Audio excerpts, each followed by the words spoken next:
Now going over to the business blunder of the day, you have Honda to recall 2.5 million vehicles, including my baby, my Honda Civic, one of the most bulletproof vehicles of all time.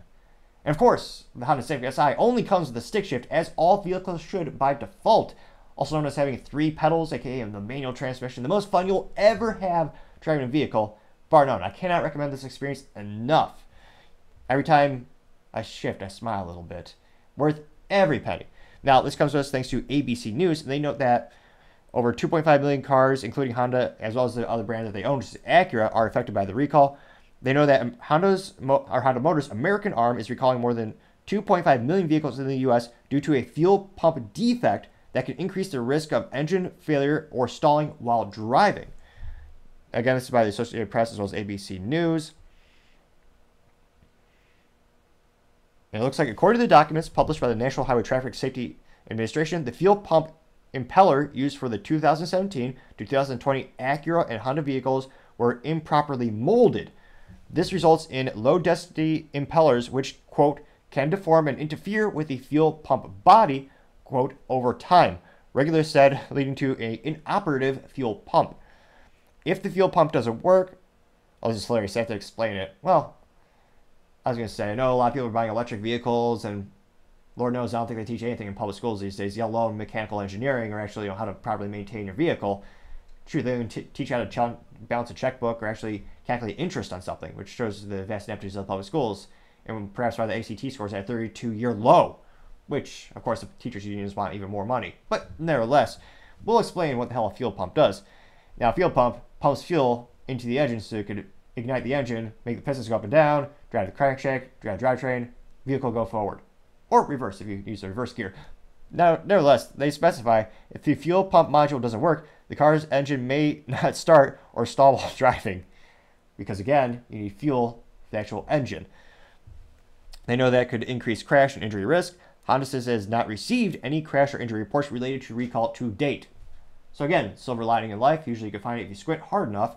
The silver lining is, thankfully no one's been hurt, no one's passed away from this incident. So again, it's not good for the brand, obviously, but thankfully it's not a detrimental issue in which people are being severely injured, and thank God they're not passing away from it.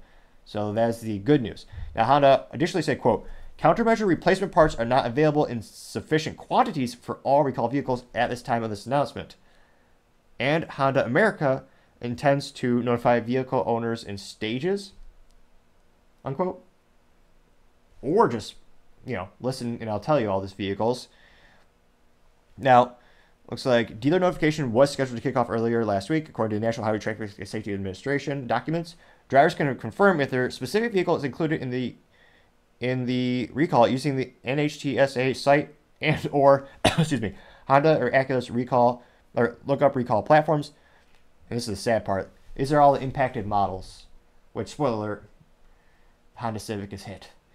Now, specifically, it is the model years 2018 to 2020 Honda Accord, 2017 to 2020 Honda Accord Hybrid, 2018 to 2020 Honda Civic 4-door, 2018 to 2020 Honda Civic 2-door. It hurts. 2018 to 2020 Honda Civic 5-door, 2018 to 2020 Honda Civic Type R, 2018 to 2019 Honda Clarity PH, terrible marketing, 2018 to 2020 Honda CR-V, 2020 to 2020 Honda CR-V Hybrid, 2018 to 2019 Honda Fit,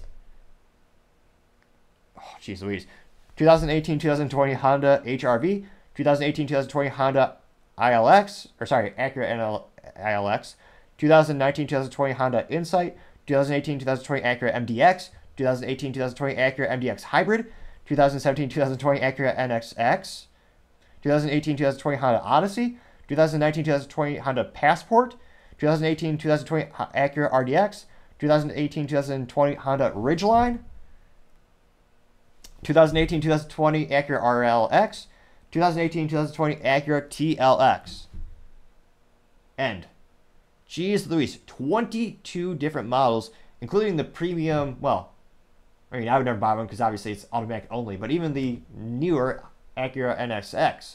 Now, the old one was awesome because obviously it was stick shift with 3 pedals, also used manual transmission, also known as the best fun you'll ever have while driving. and which is why those things are worth hundreds of thousands of dollars even to this day. Now, they continue to say earlier this week, NHTSA and Honda also announced recall more than 106,000 2020-2022 CRV hybrid vehicles due to a missing fuse on the power circuit of the exterior 12-volt battery cables that could cause the cable battery to short circuit or overheat during a crash. So again, not great news for Honda, especially because, again, this is getting ridiculous. We just talked about Toyota the day before where they had a recall of 1 million vehicles because of a vehicle airbag sensor, which again, one of the issues of manufacturing a vehicle these days is why I don't like, ironically, I work in technology for a living, but in certain applications, I hate having too much technology, aka automotive, because the more complex you make these vehicles, the more technology you're putting in them, the more unreliable they have become. It's because there's so many, you're just introducing failure points. And in this case, it sounds like you're just a bad supplier, or you may be a subcontractor or subcontractor, whoever made this particular molding. But again, I've said this multiple times, they need to ramp up their testing. Because again, especially with Honda, they're known for reliability. They're not known for making the fastest cars on the planet. When I was test driving vehicles, unfortunately, I was forced to buy a new vehicle when I was in an accident. I looked at other vehicles. I looked at the Ford Focus ST, which also only comes with a stick shift. Love that vehicle. That was fun. That had more horsepower than the Honda Civic Si. It had, I think, a little less trunk capacity. That really wasn't an issue. They could both fit a trunk or a guitar case or a rifle case. Obviously, you gotta check that. This is Texas. But the Ford was faster. It was actually a lower price point. There are a lot of attractors, but I chose the Honda Civic partially because of the reliability and the ineptitudes of the United Auto Workers. With the Ford Focus ST, they actually put a Ford Mustang gasket onto a Ford Focus ST, which was called a huge recall and coolant and leaks everywhere. So of course the build quality with Honda is better, but I chose a less powerful vehicle. I chose a less fun vehicle because of the reliability. That's what Honda's known for. My parents still drive a 2001 Honda Accord. They bought it new. It still works. It's that reliable of a platform. Well over 100,000 miles. Even in the Rust Belt, it still runs like a champ. A lot of people say Japanese engineering and automotive engineering peaked in the mid-2000s because after that we put more and more tech into these vehicles, which introduced more and more failure points. And personally, I can go without the XY Banana Falcon features that they plug into these cars these days. Truth be told, I rather have less. To me, the biggest luxury feature I appreciate that I would consider new tech might be heated seats. We've had those for decades. And maybe a Bluetooth? But granted, if you get the right car, you just listen to the engine. But nevertheless, to have a platform where Honda is known for bulletproof reliability, and now, thankfully, this isn't the engine or the transmission, aka those are the big expensive pieces. Or if you're foolish enough to buy a hybrid, the $10,000 to $20,000 to $30,000 battery. That's a big failure point, big cost point. So, excuse me. Thankfully, this isn't an instance where you're having massive detrimental engine failure. So again, there's a silver lining. If you squint hard enough, you'll find it in life. But so it's thankful that is the silver lining. Your engine isn't going to grenade like the Subaru BRZ, where a simple little bearing actually grenades the whole engine. Which again, another fun car, but unreliable. So with Honda, still, they don't even have enough on hand to fix all these, which I guess I'm not surprised. This is a huge volume of vehicles, and they will, by default, let the fixies, not to actually roll out these repairs because they can't fix them all at once. So it'll be interesting to see. But I was gonna say, have you lost faith in terms of, do you think these cars are just so unreliable you wouldn't buy one anymore? Because we've covered nearly every major automotive manufacturer at this point in terms of we've covered all these multiple recalls in the business blunder of the day. Would you still buy a Honda? I guess is what I'm curious to hear. If I had an unlimited budget and I had the opportunity to have more than one vehicle, I'd probably get a Civic again. Of course, I'd get a Civic Si, or if I was really fortunate, I'd buy a Civic Type R. Now, granted, you have to find a dealership or a dealership that isn't marking up by $5,000 to $10,000, which makes this Civic Type R a $60,000 vehicle. I don't know what they're inebriated on. Perhaps they're drinking Bud Light at the dealerships in DFW, but I would never spend $60,000 on a Civic Type R. I mean, again, great vehicle, overall great quality, great manufacturing, but the markup, they're putting $10,000 over MSRP for market adjustments. I wouldn't do that.